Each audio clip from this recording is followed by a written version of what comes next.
All right, good morning and happy race day, everybody. We got the Cup Series over at Richmond Raceway. Now that practice in qualifying is done, let's go ahead and jump into the player pool here and try to figure out how we really want to construct our lineup. So it's kind of interesting. You got a lot of heavy hitters starting in the back that look like really attractive place differential plays that most likely might be contending or, leading laps towards, probably the end of the race, maybe stage 2, stage 3, depending on strategy. But that being said, we know how hard it is to pass. And if you remember from our preview video, it's 400 laps. So, that means from a construction standpoint, you really want to focus on dominators instead of place differential. So when you're looking at the slate here, depending on who you think gets out front, who you think is leading those laps, that's going to change the narrative a little bit about how you want to construct your lines. Personally, I'd much rather pay down for place differential, maybe with Austin Cindric, Eric Almirola, Harrison Burton, maybe Michael McDowell, Corey LaJoy, then pay all the way up, for place differential. Now, if you are going to pay all the way up for place differential, say you're going to roster Kyle Busch or Chase Elliott, maybe even a Christopher Bell, I would highly advise you to either pair them with a driver who you think is going to lead a bulk of this race, maybe someone who starts a little bit closer to the front of the field, whether that's a Kyle Larson, a Denny Hamlin, or Ross Chastain, or you think that driver who starts deep in the field is going to lead laps at later in the race.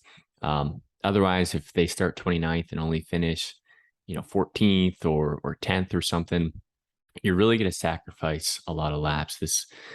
You got to remember how many laps we have in this race, and it's going to be hard, to try to jam in more of those lap leader plays than a lot of the attractive place differential plays, but keep that in mind. So with that being said, I think the top range, I don't think you can really go wrong. I think the only way that you could potentially go wrong is the pairings that you have here. So like we were talking about, Kyle Busch and Chase Elliott, both of them have fast cars. I mean, their practice times looked great.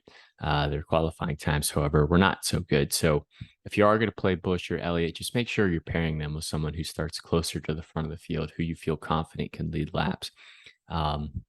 Denny Hamlin looks like a solid contender. He might get a little bit of an ownership discount as well, just based off of A, where he's priced, and B, the two drivers that he's priced right around being those attractive place differential plays. I think a lot of people are just going to assume that Larson's going to dominate and just automatically plug him in.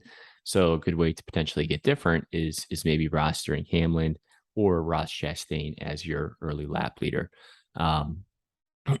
So I kind of like doing that, maybe a Hamlin or a Chastain or maybe even a Larson as your early lap leader.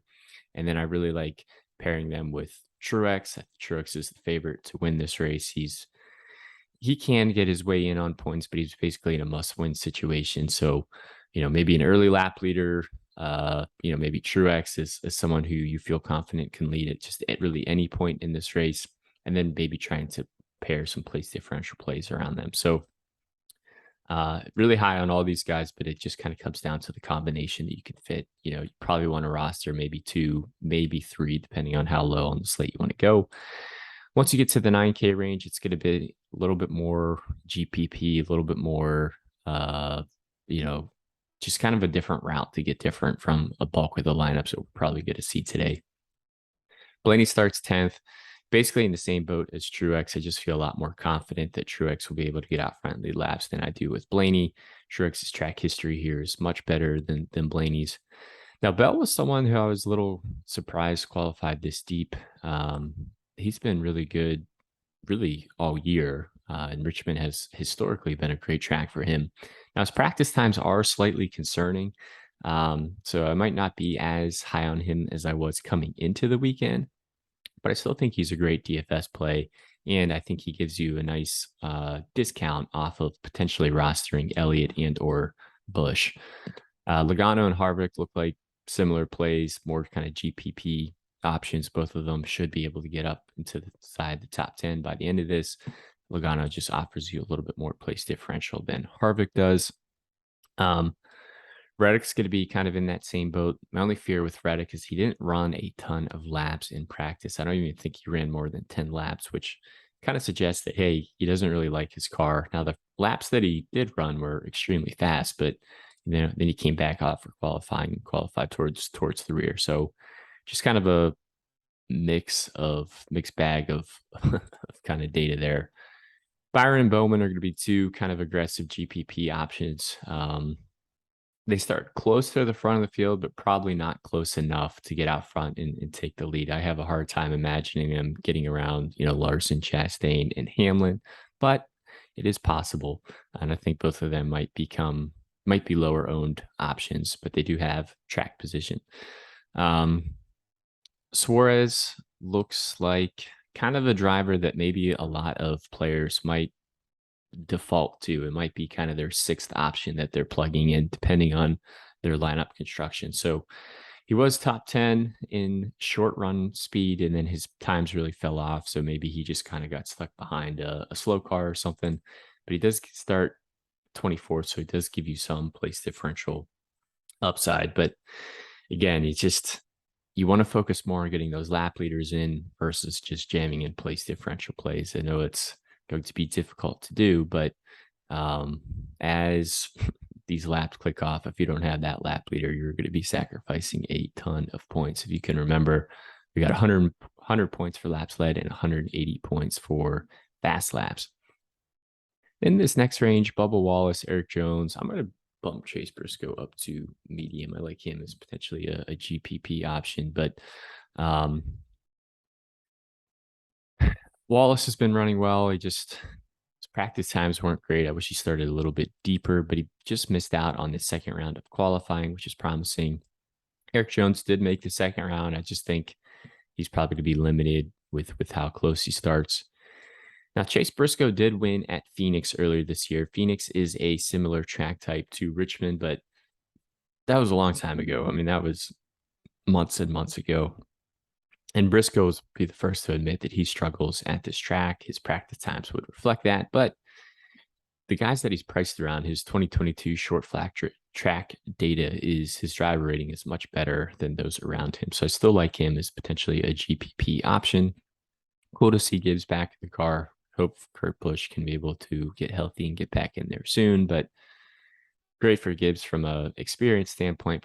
From a DFS standpoint, probably not.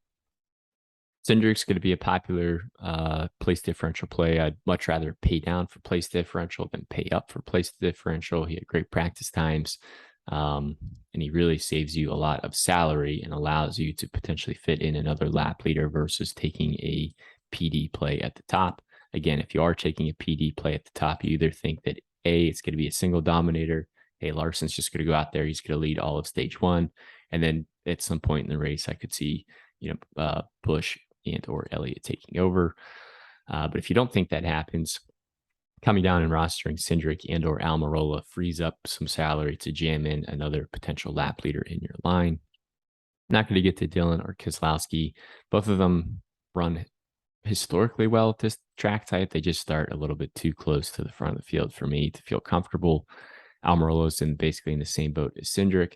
Almirola probably will carry more ownership than Cindric just because he's cheaper and he's a lot easier to fit into line. So maybe, if you're playing cash games, I think you need both Cindric and Almirola in there, maybe as a GPP option. If you can fade Almirola and just play Cindric, that might be one way to get different, but I like both of them a lot.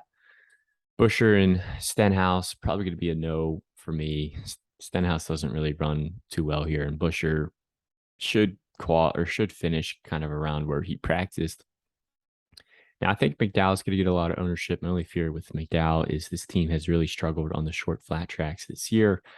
So he's kind of a driver that I may want to come in a little bit under the field on. I still think he's a fine DFS play.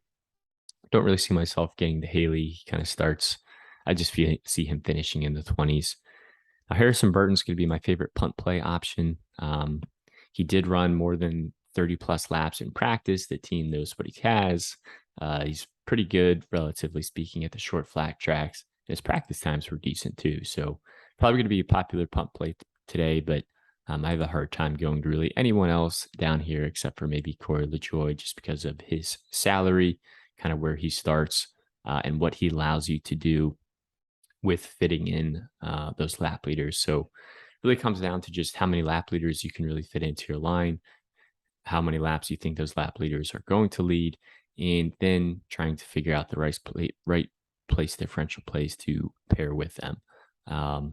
And they're not really going to get any bit lower than LaJoie today. Richmond is usually a long green flag track with no cautions. We even saw that in the truck race. So if the truckers can do it, these Cup guys can do it as well. So should be a lot of long green flag runs. You want to make sure you have a good long run car. Tire management's going to be important. Race strategy is going to come into play too. So, really, I think it comes down to just mixing and matching these top range, kind of hitting on some of these value plays in the middle, coming down and probably pairing them with Burton and LaJoie, and just hoping that your lap leaders that you plugged into your line get out front at some point in the race. So that'll do it for the Cup Series picks. Thank you guys for tuning in. Any questions, feel free to drop them in the comments below, and good luck.